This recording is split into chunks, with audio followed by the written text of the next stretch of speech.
Hello, my dear students. Yesterday, we have done the question number 1 and 2 of the brain teasers of chapter number 8. Today, what we are going to do, we are going to do part E of the question number B and so on. So, part E is where does the circumcenter of right triangle lie? Right triangle मैंने बना दिया.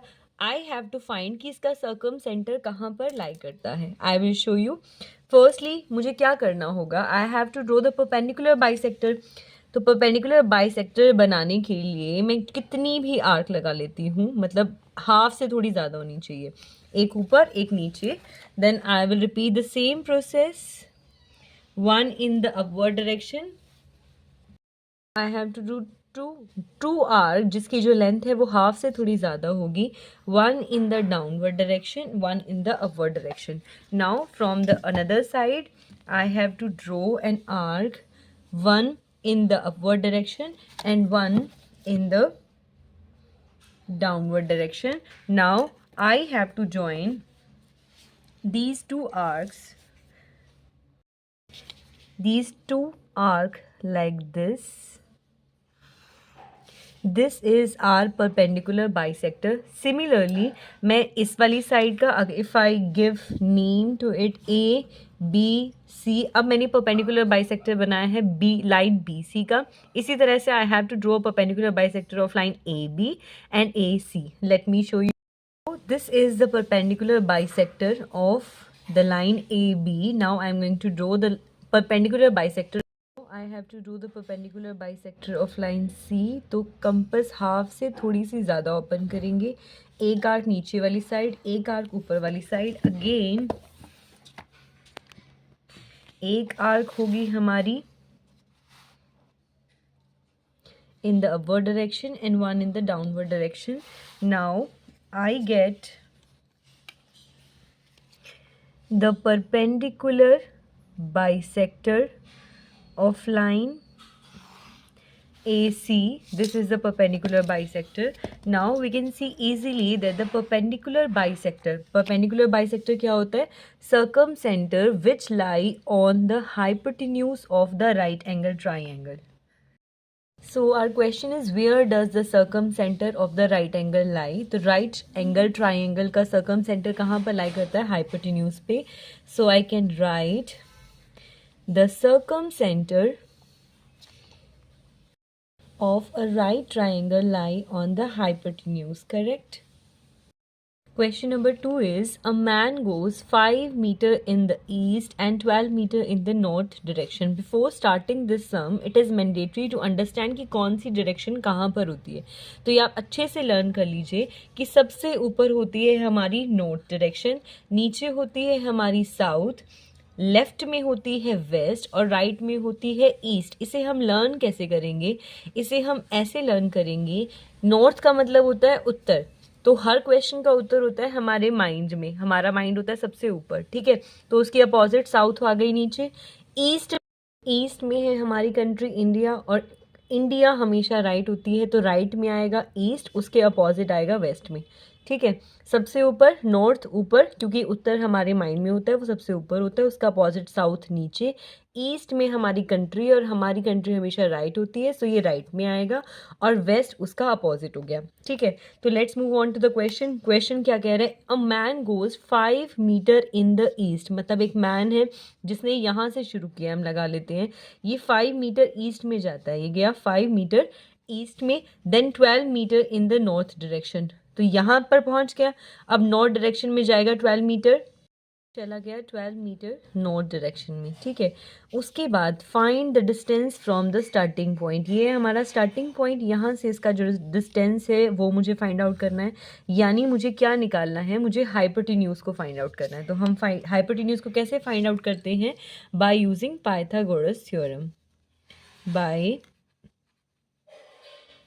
Pythagoras theorem क्या बोलती है? Hypotenuse square is equal to perpendicular square plus base square. तो perpendicular का square कितना है? That is 12 square. And what is the square of base? That is 5 square, तो 12 स्क्वायर कितना होता है 144, 5 स्क्वायर इज 25, यानी कितना आ गया 169। ये आया हमारा हाइपोटेन्यूज का स्क्वायर। तो दोनों साइड में जब स्क्वायर रूट कर दूंगी तो 169 किसका स्क्वायर रूट होता है 13। तो मैंने क्या निकाल लिया, I have find the distance from the starting point. ये हमारा स्टार्टिंग पॉइंट है, ये हमारा एंड पॉइंट है। तो मैंने स्टार्टिंग पॉइंट का एंड पॉइंट से डिस्टेंस फाइंड आउट कर लिया।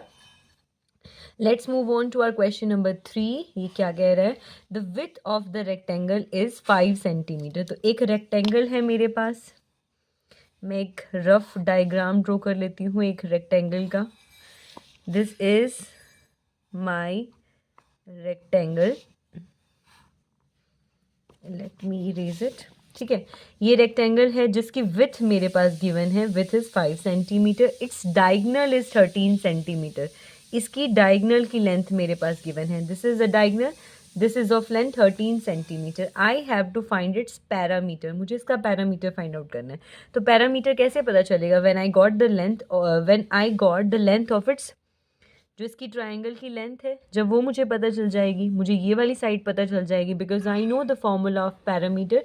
वो क्या होता है, twice of length plus breadth, small B ले लेते हैं।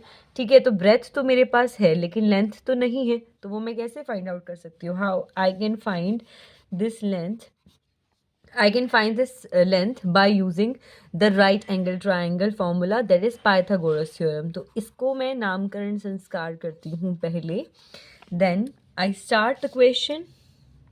कैसे, in right angle triangle बना लेते हैं, in right angle triangle ABC मैं बोल सकती हूँ कि AC square is equal to AB square plus BC square. ये क्या है, AC is hypotenuse, AB is base and AC is perpendicular. तो ये क्या है, बाय पाइथागोरस थ्योरम। ठीक है, तो the value of AC is 13, so that is 13 square. AB की वैल्यू मुझे नहीं पता, so I will write it as it is.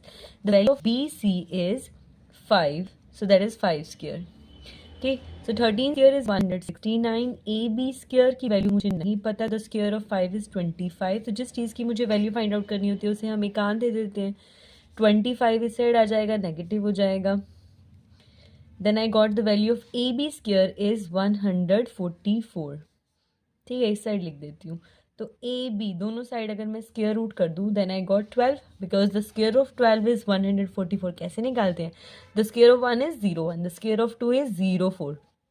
04 क्यों लिखा, बिकॉज मुझे 2 डिजिट लिखनी है, and the product of 2 times 2 is 4 and 4 times 1 is 4। तो यहीं से स्टार्ट करना है, सो आई गॉट 144। ठीक है, तो AB यानी मेरे पास क्या आ गई, length. So I can right, so length of rectangle, rectangle की लेंथ मेरे पास कितनी आ गई 12 सेंटीमीटर, सेंटीमीटर में था ऊपर। ब्रेथ मेरे पास गिवन है, ऑलरेडी स्टार्टिंग में ही गिवन थी, कितनी है 5 सेंटीमीटर। सो पेरीमीटर में निकाल सकती हूँ, because I know the formula of perimeter of rectangle, that is 2 into length plus breath.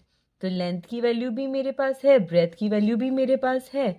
When I add these two values, I got 17. So the product of 2 and 17 is 34. I got 34 centimetre. ठीक है, centimetre में ही आएगा, because जो हमारा perimeter है that is the length ना, तो length तो सेंटीमीटर में ही आती है, कोई स्क्वायर या क्यूबिक यूनिट्स में नहीं आती। So that is the answer. Let's move on to question number 4। This is question number 4। यहाँ पर मेरे पास क्या गिवन है, I have given 2 triangles PQR and SQR, both are isosceles triangle। Isosceles का मतलब क्या है, if I talk about the triangle PQR, तो इस वाले triangle में the side PQ and the side PR both are equal, and if I talk about the triangle SQR, these two SQ and SR, these two sides are equal। okay, the two angles is given, that is are given, that is 30 degree and that is of 70 degree। So our first question is I have to find the sides PQR। मुझे PQR find out करना है। मेरे पास क्या given है, मेरे पास given है that PQR is an isosceles triangle। ठीक है, अगर ये isosceles triangle है, so I can write, क्या लिख सकती हूँ मैं, I can write if triangle PQR is isosceles, अगर ये isosceles है तो जो साइड्स हैं बराबर होंगी, PQ is equal to PR, ठीक है। तो मैं लिख सकती हूँ angle Q is equal to angle R because the angles, sides भी होता है, angles opposite to equal sides, अगर इक्वल साइड्स के अपोजिट कोई एंगल होते हैं आर ऑल्सो इक्वल। इसी तरह से अगर मुझे नॉलेज है कि साइड्स के मुझे नॉलेज है एंगल्स के बारे में, अगर दो एंगल्स इक्वल हैं तो फिर मैं बोल सकती हूँ कि angles sides opposite to equal angles are also equal. अगर मेरे पास ये गिवन था कि Q और R बराबर हैं तो फिर मैं बोल सकती थी कि PR और PQ बराबर है, ठीक है। अगर मेरे पास साइड्स इक्वल पता है तो मैं बोल सकती हूँ कि एंगल्स इक्वल हैं।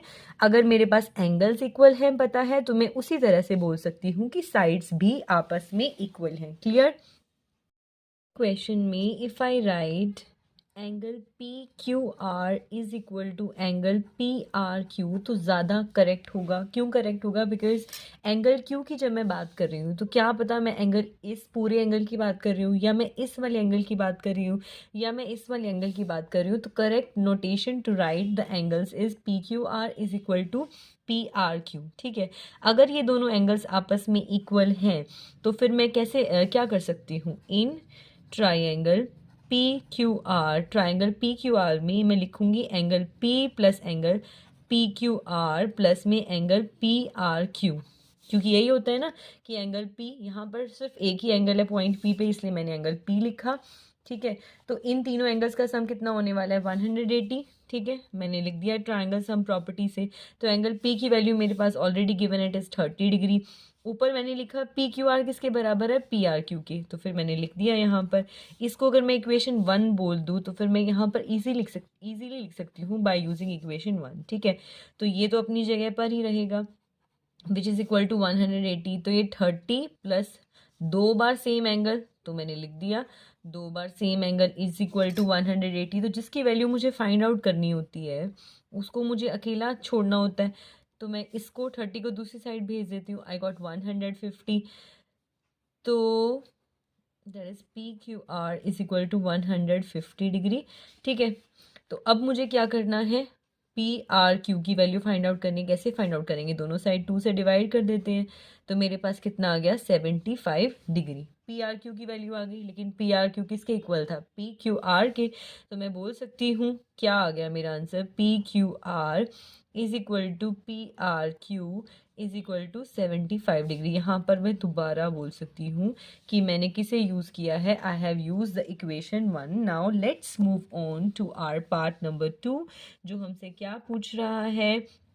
ही is asking find the value of SQR and SRQ। देखो यहाँ पर भी मिडिल वाला एंगल तो क्या ही है? Q ही है। तो Q कौन से वाला एंगल की हम बात करें? हम बात करें SQR की, इसलिए हम यहाँ पर सिंपली अगर Q लिखते हैं तो वो हमारा इनकरेक्ट भी हो सकता है, इसलिए हमें कंप्लीट लिखना होगा PQR। यहाँ पर मैंने लिख दिया, आपको एक बार भी नहीं लिखना Q is equal to R, ठीक है। वैसे तो है, इनकरेक्ट नहीं है, लेकिन आपको यही वाली नोटेशन यूज़ करनी है, PQR is equal to PRQ, ठीक है। इसको यूज़ करने के बाद अब दोबारा से इसी वाली इसकी बात करें, इस ट्रायंगल की बात करनी है मुझे SQR की, और बात करनी है SQR, मुझे फाइंड आउट करना है SQR को और SRQ को, ठीक है।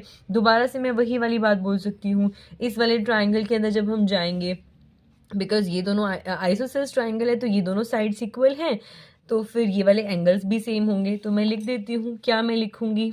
आई am going to write in triangle SQR which is an isosceles triangle which is also an isosceles, जो क्या है? एक आइसोसेल्स ट्रायंगल है।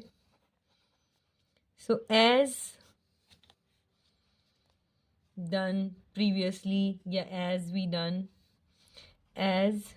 done in the first part, angle ये दोनों आपस में बराबर हो जाएंगे। SQR is equal to angle SRQ, ठीक है, क्योंकि ये आइसोसेल्स ट्राइंगल है। तो अगर ये बराबर हो जाएंगे तो दोबारा से वैसे इतनी लंबी लाइन लिखने की बजाय हम वही लिख देते, तब भी चल जाता कि ये दोनों साइड्स आपस में इक्वल हैं। इसके बजाय बजाय हम क्या लिखेंगे, इस वाले ट्राइंगल में आइसोसेल्स है तो हम क्या लिखेंगे कि एस क्यू और एस आर बराबर है। अगर ये दोनों बराबर हैं तो angle S Q R is equal to S R Q, यही ठीक है।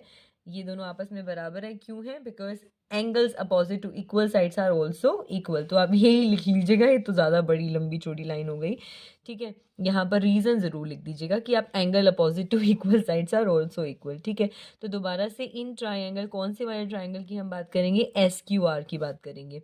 तो एस क्यू आर में दोबारा से हम लिखेंगे एंगल एस प्लस एंगल, इन तीनों एंगल्स का सम 180, यानी एंगल एस क्यू आर और angle S R Q. S Q are और एंगल एस आर क्यू, इनका सम कितना होने वाला है, 180 डिग्री। एंगल एस की वैल्यू हमें पता है, दैट इज 70 डिग्री। ये दोनों अभी हमने बोला बराबर है, इसको हम इक्वेशन 2 मान लेते हैं। तो इसकी बजाय मैं क्या लिखने वाली हूँ, एस आर क्यू, ये मैंने लिखा है, दोनों आपस में बराबर है। S R Q is equal to 180 degree, ठीक है।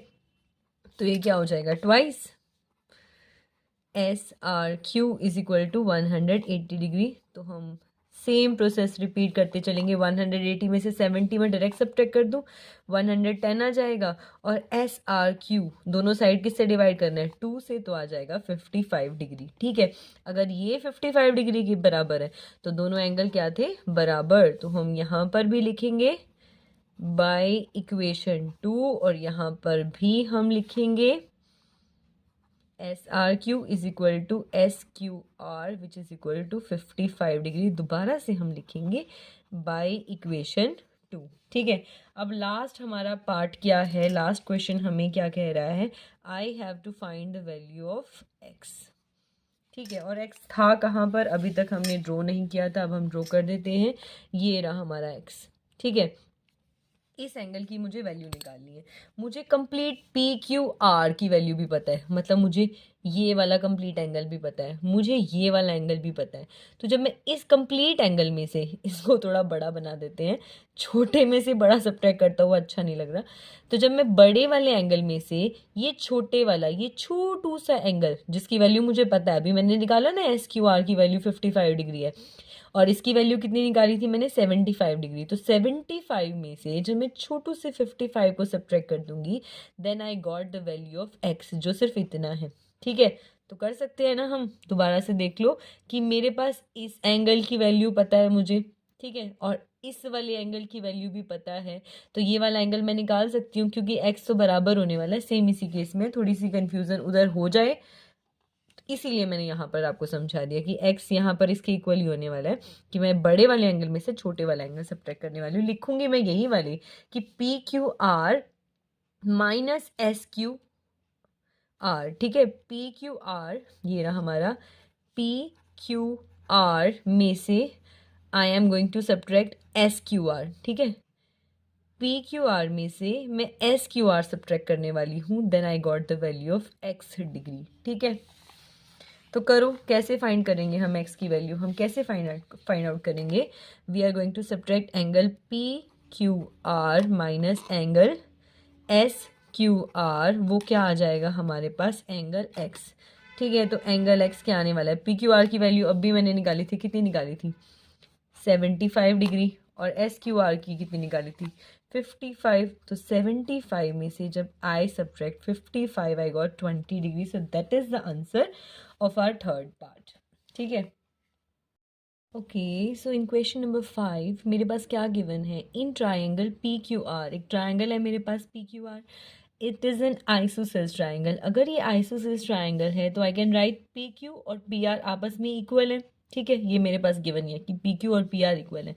L M is parallel to Q R, L M इस लाइन के पैरेलल है, जहाँ पर एल कहाँ पर है, पी क्यू पर, और एम क्या है, पी आर पर। हमें कुछ क्वेश्चन दिए गए हैं। फर्स्ट हमारा है, हमें ये प्रूव करना है कि एंगल क्यू एंगल आर के बराबर है। यहाँ पर मैं लिख सकती हूँ सिर्फ क्यू और सिर्फ आर, क्योंकि क्यू पॉइंट पर कोई और एंगल लाइन नहीं करता है, ठीक है। तो ये तो बहुत ईजी है, अभी तो हमने किया, क्या किया, in isosceles triangle PQR, PQ is equal to PR, sorry it is R, ये हमारे पास क्या है गिवन। अगर ये हमारे पास गिवन है कि PQ और PR बराबर है तो हम बोल सकते हैं कि एंगल Q, और पहले हमें एंगल R लिखना चाहिए क्योंकि मैं अपोजिट साइड बोल रही हूँ ना, एंगल Q और एंगल R क्या होंगे, बराबर। अगर PQ और PR बराबर है तो इसके अपोजिट जो एंगल R है और इसके अपोजिट जो एंगल Q है, ये दोनों आपस में क्या होंगे, बराबर। क्यों? Because angles opposite to equal sides के अपोजिट जो एंगल होते हैं आर ऑल्सो इक्वल, वो भी इक्वल होते हैं। ठीक है, इक्वल होते हैं, तो मैंने ये प्रूफ कर दिया। यही तो मुझे प्रूफ करना था फर्स्ट पार्ट में, इसको आगे पीछे लिख दो, कुछ भी फर्क नहीं पड़ता।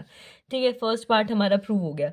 सेकेंड पार्ट हमारा, सेकेंड क्वेश्चन हमारा क्या है, ये हमारा क्वेश्चन है, चाहे इसे ब्लैक पेन से लिख लीजिए, चाहे आप इसे अंडरलाइन कर लीजिए। नेक्स्ट मैं ब्लैक पेन से ही लिख रही हूँ। नेक्स्ट क्या प्रूव करना है, PLM is equal to Q। मुझे ये प्रूव करना है कि एंगल PLM Q एंगल के बराबर है। ठीक है, यहाँ पर मेरे पास क्या गिवन है, मेरे पास गिवन है कि LM is parallel to QR। ये मेरे पास क्या है, गिवन, मेरे पास गिवन है कि LM और QR आपस में इक्वल है। तो देखो, दो पैरेलल लाइंस को एक ट्रांवर्सल लाइन कट कर रही है, ये दो पैरेलल लाइन है, इनको एक ट्रांवर्सल लाइन कट कर रही है, और इनके जो इस साइड एंगल बन रहे हैं इनको हम क्या बोलते हैं, कॉरस्पॉन्डिंग एंगल। तो कॉरस्पॉन्डिंग एंगल तो हमेशा इक्वल होते ही हैं, तो वी कैन राइट एंगल, इसको हम क्या नाम देंगे, PLM is equal to angle Q। क्यों? ये वाला एंगल PLM और एंगल Q ये आपस में क्यों बराबर होंगे, because these two are corresponding angle, corresponding angle. और जो कॉरस्पॉन्डिंग एंगल्स होते हैं, क्या होते हैं कॉरस्पॉन्डिंग एंगल, तो पैरेलल लाइन है, उनको एक ट्रांवर्सल लाइन कट करिए जो एक ही साइड बनते हैं। ठीक है, या तो ऊपर वाली साइड बने, या फिर ये दोनों नीचे वाले, ये वाले भी कॉरस्पॉन्डिंग एंगल है। अगर मैं बात करूँ इन दो एंगल्स की, ये भी कॉरस्पॉन्डिंग एंगल है। अगर मैं बात करूँ कौन सा बच गया, this one, these two are, मतलब सेम साइड हो, अवर डायरेक्शन में है तो दोनों अवर डायरेक्शन में, डाउनवर्ड डायरेक्शंस में है तो दोनों डाउनवर्ड डायरेक्शंस में, तो उनको हम क्या बोलते हैं, हम उसे बोलते हैं कॉरस्पॉन्डिंग एंगल। तो ये तो होगी corresponding angle. Let's move on to our third part.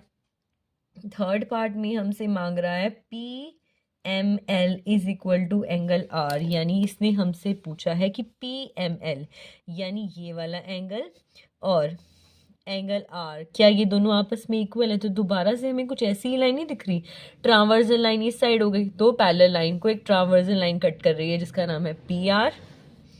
तो दोबारा से हम लिख देंगे, क्या गिवन है हमारे पास, LM is parallel to QR, चाहे एक लाइन और एक्स्ट्रा लिख दो कि PR इज द ट्रांवर्सल लाइन।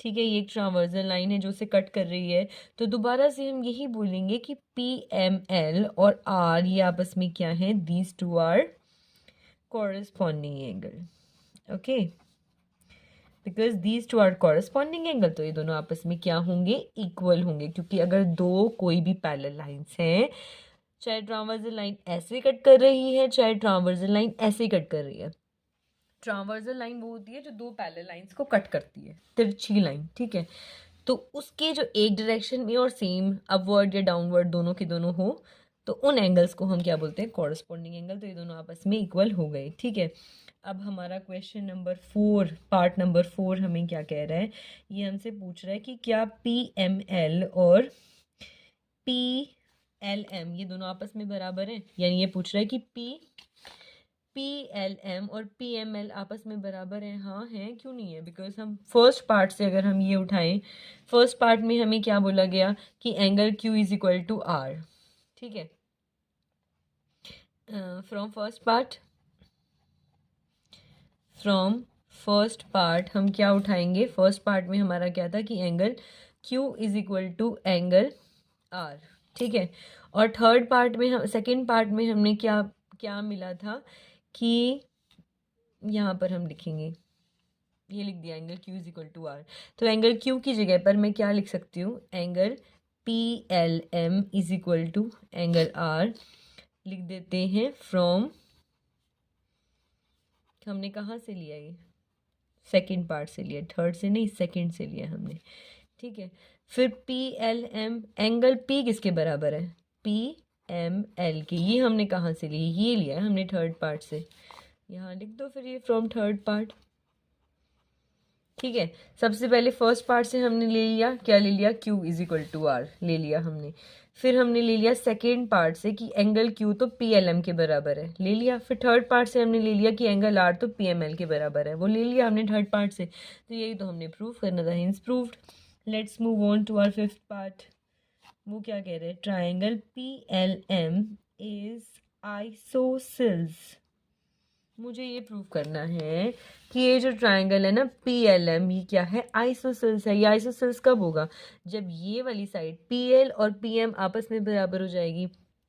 उसके लिए हमें या तो हमें क्या चाहिए, हमें चाहिए कि दोनों एंगल्स बराबर हों, फिर हम बोल देंगे कि sides opposite to equal angles are also equal, ठीक है। तो चलते हैं in triangle PLM, in triangle PLM मेरे पास क्या गिवन है, मेरे पास गिवन है कि angle PLM is equal to angle PML। कहाँ से लिया मैंने, सारे पार्ट्स को यूज़ कर लो, from fourth part, fourth part से ले लिया मैंने angle PLM is equal to PML, यानी PLM is equal to PML, ये दोनों आपस में इक्वल हैं। तो फिर मैं क्या बोलूँगी, sides opposite to equal angle, जो मैं बार बार यूज़ कर रही हूँ। अगर मेरे पास साइड्स इक्वल है तो मैं बोल दूँगी एंगल्स इक्वल है। If it is given to me कि एंगल्स इक्वल हैं तो मैं बोल दूंगी साइड इक्वल है, साइड इक्वल है तो एंगल इक्वल है, एंगल इक्वल है तो साइड इक्वल है, ठीक है। तो मेरे पास अब एंगल इक्वल है, सो आई कैन राइट कि साइड्स भी इक्वल होंगी। I can write PL is equal to PM। कौन से वाले ट्राइंगल में, इस ट्राइंगल में कि PL is equal to PM। कैसे, because sides opposite to equal angles are also equal.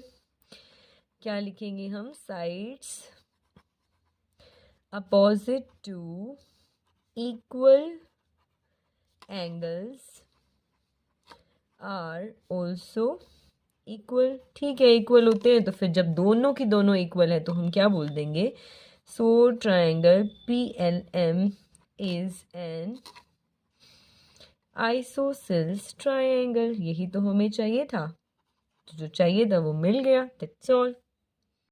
So let's move on to our question number 6. In an isosceles triangle, एक isosceles triangle की हम बात कर रहे हैं।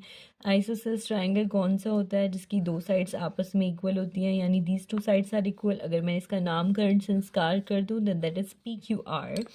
तो मेरे पास क्या गिवन है, it is given to me कि जो बेस एंगल है ना, बेस एंगल कौन से होते हैं, जो बेस पर बने होते हैं, ये जो दो एंगल्स हैं ना, these two angles is twice as large as vertex angle. तो ये हमारा वर्टेक्स एंगल है, जो ऊपर बनता है वो वर्टेक्स एंगल होता है। तो ये क्या कह रहा है कि अगर ये वर्टेक्स एंगल x है ना, तो ये एंगल इसके ट्वाइस है, यानी दो गुना है। इन एन आइसोसेल्स ट्राइंगल, एक आइसोसेल्स ट्राइंगल PQR की मैंने बात की, बेस एंगल एंगल Q और R इज ट्वाइस, दो गुना है, as large as vertex angle. Vertex angle अगर हमारा x है तो ये दोनों एंगल्स क्या होंगे, 2x। I have to find the angles of the triangle. So easy question, मैंने लिख दिया। कैसे हम लिखेंगे, let vertex angle is equal to x degree, तो बेस एंगल देन लिख दो, सो लिख दो, so base angles is equal to 2x degree and 2x degree. तो इन ट्राइंगल PQR मैं लिख सकती हूँ एंगल P, एंगल Q और angle R triangle sum property से। यहाँ रीजन लिख दीजिए आप, triangle sum, triangle sum property से बोल दिया मैंने, तीनों एंगल्स का सम 180। एंगल P की वैल्यू कितनी है, x डिग्री। एंगल Q की वैल्यू कितनी है, 2x डिग्री, इसकी भी 2x degree which is equal to 180। तो तीनों को मैं ऐड कर सकती हूँ, 2 + 2 + 1 is 5x is equal to 180। तो x की वैल्यू दोनों साइड मैंने, अरे बाप रे, मैंने 5 से डिवाइड कर दिया, तो 5 × 3 एंड 5 × 6, तो x डिग्री की वैल्यू हो गई 36, तो 2x की वैल्यू हो गई 2 times of 36, that is 72 degree. तो मेरे पास क्या हो गए एंगल्स इज इक्वल टू, एक तो x है तो 36 डिग्री, दूसरा 2x है तो 70, तीसरा भी 2x है तो 72 डिग्रीज। ठीक है, क्या किया, बेस एंगल ट्वाइस है तो लिख दिया मैंने, दो गुना है ये, इसके दो गुना है, तो तीनों एंगल्स को मैंने ऐड किया, then I got the value of x की वैल्यू मैंने यहाँ पे भी पुट की, यहाँ पे भी पुट की, यहाँ पे भी पुट की, then I got the 3 angles, that's all. Our question number 7 is a pole broke at a point. एक पोल है वो एक पॉइंट पर टूट गया है, मतलब let us suppose this is the पोल।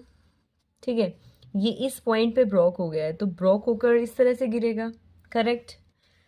तो गिर गया है, तो a pole broke at a point but didn't separate, वो सेपरेट नहीं हुआ है। मतलब अगर ये एक पोल था, let me take a scale, ये हमारा एक पोल था, अगर ये ब्रोक हो गया है, यहाँ से ब्रोक हो गया समझो, या इतना ब्रोक हो गया है, तो ये ब्रोक होकर इधर चला गया। ठीक है, तो ऊपर वाली जो हमारी लाइन है वो डॉटेड हो जाएगी। ठीक है, मतलब हल्की हल्की बना दो या तो मत बनाओ, मैं इसे समझाने के लिए बता रही हूँ। अब पोल ब्रोक एट अ पॉइंट, इस पॉइंट पे ये पोल ब्रोक हो गया, डिडंट सेपरेट नहीं हुआ है, टूट कर इधर गिर गया। It stop touch the ground at a distance of 5 metre, इसका जो टॉप है ना, यही है ना इसका टॉप जो गिर कर यहाँ पर आ गया है, ये ग्राउंड को टच करता है at a distance of 5 metre from its base, ये इसका बेस था, ये इसका टॉप है।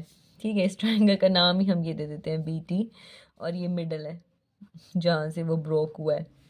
ठीक है, तो इसका ये इसका बेस है इस वाले पोल का, ये इसके मिडल में से ब्रोक हुआ है, तो इसका टॉप यहाँ नीचे आकर गिर गया है, and it is at distance 5 metre from its base, ये इसके बेस से थोड़ा बड़ा लिख देते हैं, नाम ये इज्जत से लेगा वो, तो इसके बेस से 5 मीटर अवे है। If the point where it is broke, वो वाला पॉइंट जहाँ पर ये टूटा है, is at the height of 12 metre from the ground, जहाँ पर ये टूटा है ये 12 मीटर हाइट से है, अबव द ग्राउंड, ग्राउंड से ऊपर। What was the total height of the pole before it broke, तो इसके टूटने से पहले इसकी हाइट कितनी थी, मतलब ये वाली थी ना इसकी एग्जैक्ट हाइट, जो ये पार्ट टूट कर गिरा है, तो मैं अगर इस वाले पार्ट की लेंथ निकाल दूंगी जो हमारे यहाँ पर है, तो फिर इस वाली लेंथ और इस वाली लेंथ को, यानी मैं BM, और ये क्या है T डैश, हमारा सपनों में है ये T ना, इमेजिनेशन में है।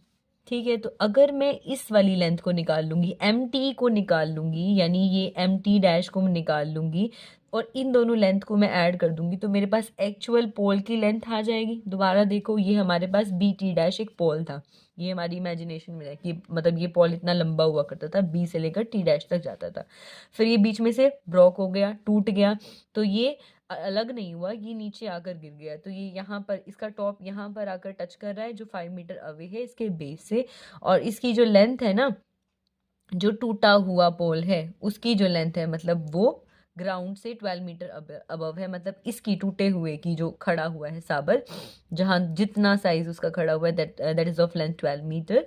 तो मुझे इसकी लेंथ फाइंड आउट करनी है, अगर मैं इसकी लेंथ फाइंड आउट कर लूँगी तो मैं 12 के अंदर ऐड करके एक्चुअल लेंथ फाइंड आउट कर लूँगी, लेकिन ये वाली लेंथ कौन सी है, TM, यानी MT, तो मुझे MT की लेंथ निकालनी है, तो मैं ट्राइंगल की बात कर सकती हूँ, राइट एंगल ट्राइंगल, क्योंकि ये तो बिल्कुल सीधा खड़ा है, बिल्कुल 90 डिग्री के एंगल पे होगा ना, नहीं तो गिर ही जाएगा पूरा का पूरा ही।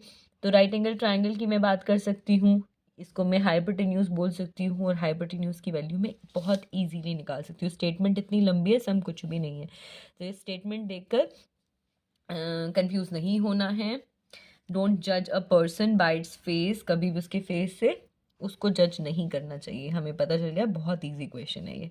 तो मैं क्या बोलूँगी, let BT dash is the actual length, ये क्या है इसकी एक्चुअल लेंथ ऑफ, या टोटल हाइट बोल लो, क्योंकि क्वेश्चन में टोटल हाइट लिखा हुआ है, टोटल हाइट।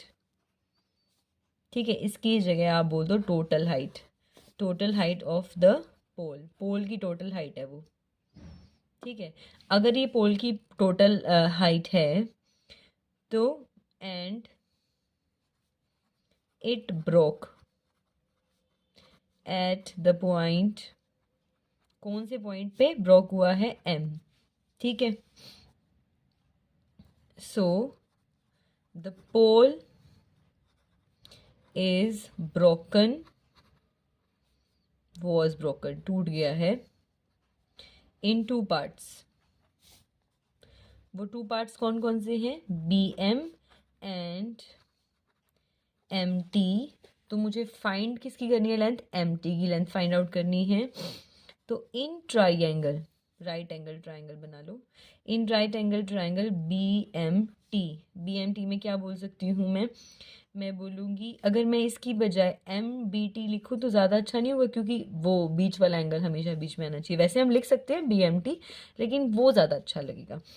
तो मैं बोल सकती हूँ, क्या बोल सकती हूँ कि BM square plus BT square, BT क्या है, BM तो परपेंडिकुलर है, BT है base, is equal to MT square, जो हमारा हाइपोटेन्यूज है बाय पाइथागोरस थ्योरम, ठीक है। पाइथागोरस थ्योरम से BM स्क्वायर की वैल्यू मुझे पता है, दैट इज 12। BT की वैल्यू मुझे पता है, that is 5 MT rupees.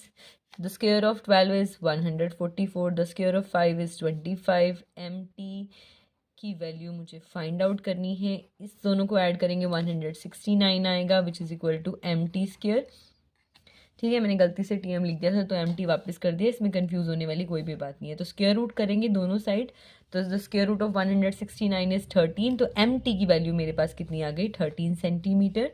So the length of, या the height of, the length of broken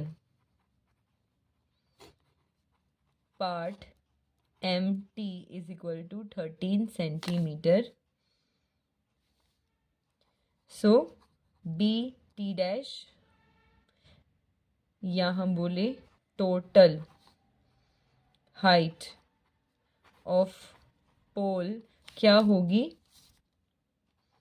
BM plus में MT, विच इज, BM की वैल्यू कितनी है हमें पहले से ही पता थी, 12, ये रही BM 12, और MT की वैल्यू मैंने अभी निकाली 13 plus 13 which is equal to 25 centimetre. So that is the required answer जो मुझे चाहिए था इस क्वेश्चन में। करेक्ट। क्या किया हमने, मेरे पास एक पोल था जो टूट गया था, तो फिर वो एक राइट ट्रायंगल की फॉर्म ले ली थी उसने। तो राइट ट्रायंगल में मैंने हाइपोटेन्यूज की वैल्यू निकाली, दैट इज़ 13। तो मैंने किन दोनों को ऐड कर दिया, मैंने इस 13 को और इस 12 को ऐड कर दिया, तो मेरे पास एग्जैक्ट लेंथ ऑफ द पोल आ गई, दैट इज़ 25 सेंटीमीटर।